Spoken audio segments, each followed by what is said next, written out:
Hey folks, Aaron here. Welcome back to another anime review. Today we're looking at episode 1 of the Winter 2018 new series, Kokkoku.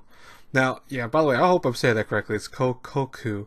I think I'm saying it correctly, but, feel free to let me know. I mean, just have some patience if I am saying it correctly. It's just the best I can do with it.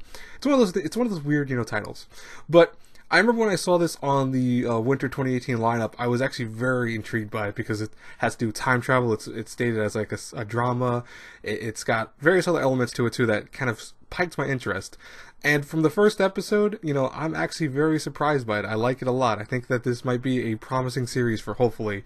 It's 12 episodes long, it looks like. So, probably only one type of season. We're not going to have probably multiple seasons. I highly doubt we'll have another season, but I'm just wondering like how they're going to do a lot of things with this, which I'll talk more about in this review. But the main concept, in case you have no idea what Kokkoku is that we have Juri, who is part of a kind of small, average Japanese household. She lives with her grandfather, her father, her cousin, her sister, and her older brother. Now, essentially, the whole thing seems normal at first. We have Juri, who is trying to find a job. She's 22 years old, but struggling hardcore to find a job in the city. And that's the thing nowadays. Even no matter where it is in the world, it's hard to find work.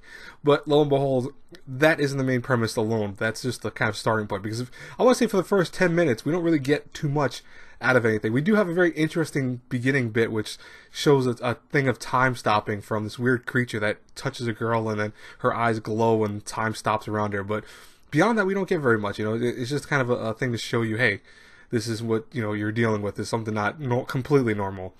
But lo and behold, when Juri asks her older brother to pick up her nephew, things kind of go bad, where they are basically kidnapped by this group, and they're held for ransom, 5 million yen, which if they don't give them to them, they're going to be screwed. They're going to kill the kids, etc., or the kid and the older brother. Now, right away, everyone's trying to figure out what are we going to do. Is this a hoax? What's going on? The grandfather, right away, you can see he's going to be pretty badass. I can tell already. He actually tells everyone to calm down and then shows them this weird stone of sorts where when they put their hand on it and then he sacrifices his blood onto it, it stops time around him. And we learned that from what he knows, he was given that to him by his grandfather way back when. And he just knows that this world is called stasis, where everything in time stops. And only for the people that are able to use that power are actually currently moving around, but no one else is moving. And apparently it has various other things he doesn't understand fully yet, but he does know that being in stasis very long apparently messes with you. It makes you kind of I want to say the cardinal desires come out. Like he talks about people stealing from other people, guys being very perverted towards girls, etc. But he's never done that according to him. But the thing is that that's why he's afraid to always use that power. He really doesn't want to use that unless he really has to. And we see that apparently Juri from a flashback most likely had seen that power in action before. I mean, these weird creatures showed up when she was younger. They did the same thing, so it's intriguing to me.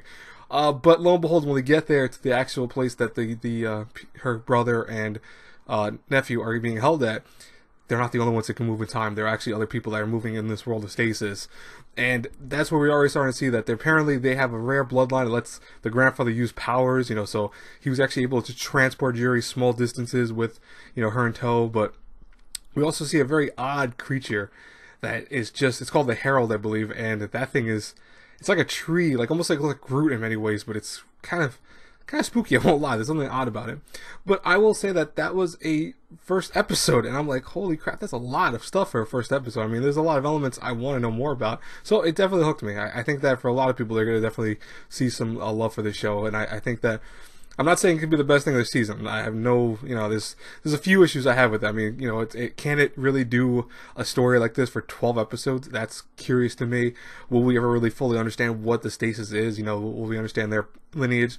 There's a lot of things. So I'm not going to say it's going to be the best thing in the season, but right now I am very intrigued, and I think you guys will like it too if you definitely go check it out. So the good about it, I'll say right now, the animation's quality. I like it looks very good. It looks like, to be honest with you, I love the characters. I love it doesn't really try too hard with the various things.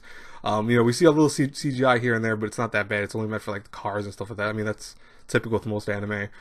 The creatures that we see so far are also very intriguing to me. Like, they don't look like normal creatures, and I'm like, that's actually pretty cool. I want to see more of that.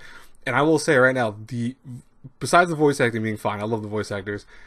The freaking opening is awesome. That opening grew on me. Like, I heard it originally, I think this earlier today, and I wasn't a huge fan of it at first. And then I heard it again, and I really love it. I love the beat for it. So it's like, you know, I think it's one of those songs. Once it starts up, you might be like, you know, you don't know how you feel about it. Then once you hear it a little bit more, you're gonna get into it.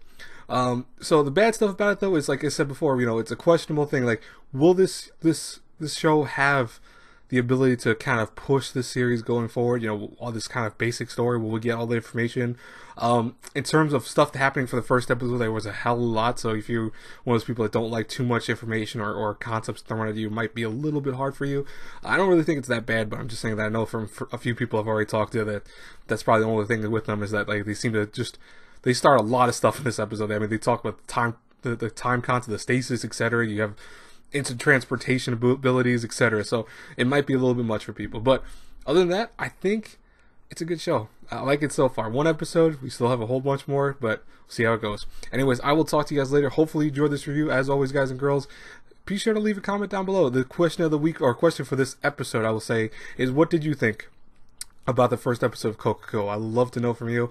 And as always, if you like these reviews, please hit the like button and subscribe to the channel, share the video around, check out my Patreon for various awards, etc. I'll talk to you guys later. Have a brilliant night, because I almost said day and I'm like, it's not daytime anymore. I'll talk to you later. Have a great day, everyone. Bye bye. I said it again, but you get the point. Bye bye, everyone.